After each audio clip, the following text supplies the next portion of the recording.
Alright, welcome back mga kabayan. Dito po sa ating munting YouTube channel, ang Nords TV 51. Good afternoon po sa inyong lahat, Luzon, Visayas at Mindanao. At binabati rin po natin ang ating pong mga kababayang OFW. Lagi po sana kayong nasa mabuting kalagayan. Ngayon po ay araw ng Sabado. 8 na po ng buwan ng August 2026. Ang bilis ng panahon, mga kabayan. Kunting ilang araw na lang, papasok ng bear month. Ito, pag-usapan natin mga kabayan, si Sara Duterte. Dahil itong si Sara Duterte mga kabayan, abay nangaangkin na po ng mga proyekto. Nangaangkin na po ng mga proyekto mga kabayan.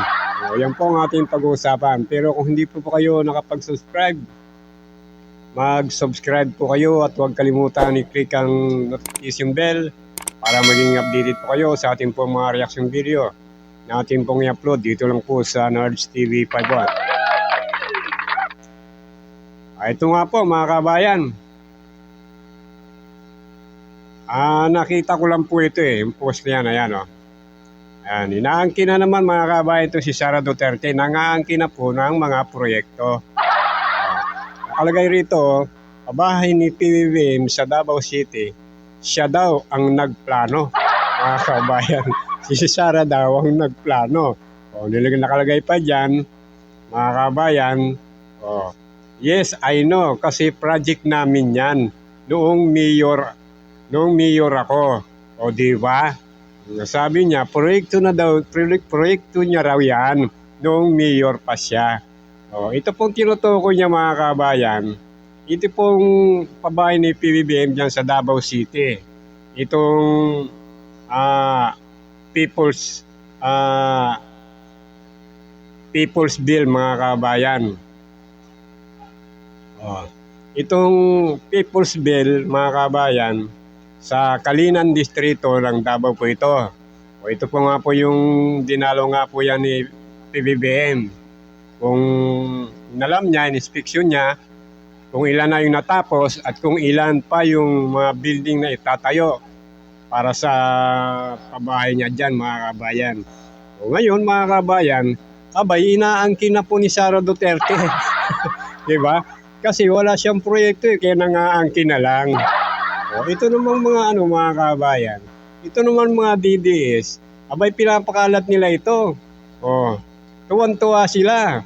Sinasabi pa nila, yun naman pala, pabahay naman pala ni Sara na binabaliktad pa nila mga kabayan. Yung pangyayari, si PBBM daw ang nangaagaw.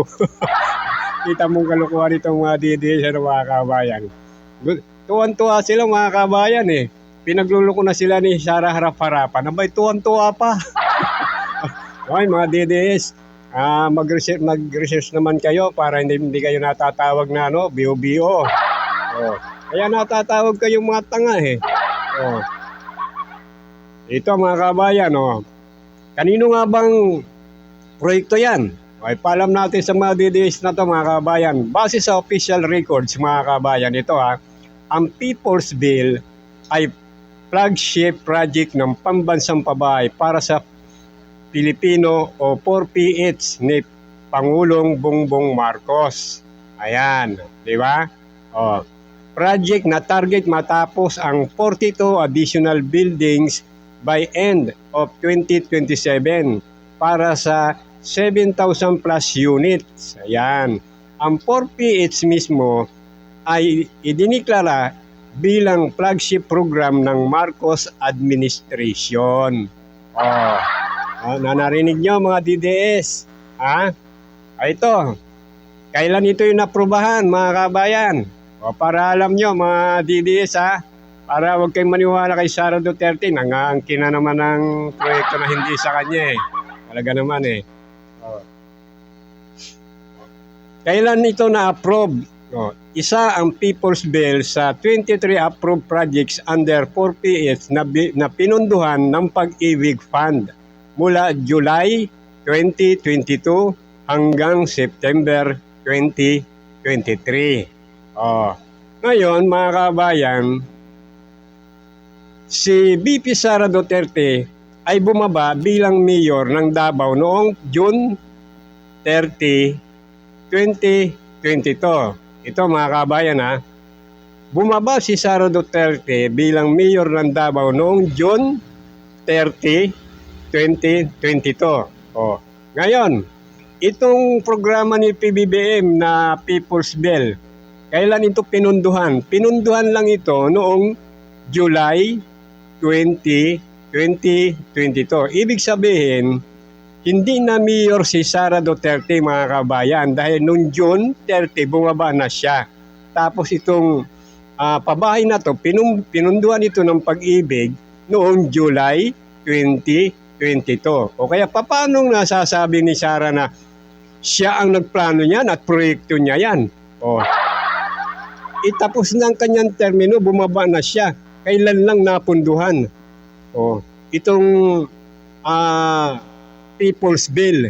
Pinunduhan ito ng pag-ibig noong July 2022 hanggang September 2023. Kaya paano masasabi ni Sara na siya ang nagplano niyan at proyekto niya yan? Di ba kalokohan yung pinagsasabi ni Sara Duterte? Proyekto niya raw nung mayor pa siya, samantalang hindi na siya mayor. June 30 bumaba na siya mga kabayan.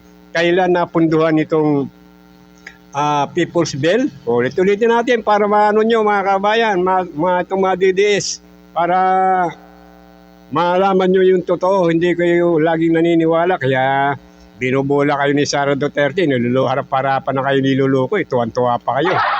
Di ba? Bumaba si Sara Duterte sa pagka-mayor June 30, 2022. Kailan napunduhan itong People's Bill? July 2022 hanggang September 2023. Hindi na mayor si Sara. Kaya paano sinabi ni Sara na siya ang nagplano niyan at proyekto niya yan? Di ba? Kaya mga DDS, huwag kayong biyo-biyo. Kaya harap-harapan kayo niloloko ni Sara Duterte kasi sa kabubuhan ninyo di ba?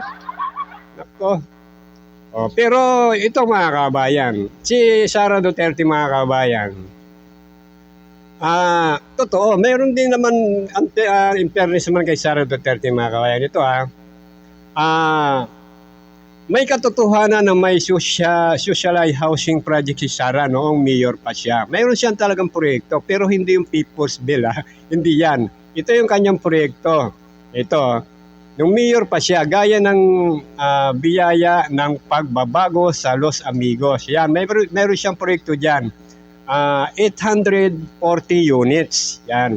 Kasama niya si President Duterte sa groundbreaking noong 2017.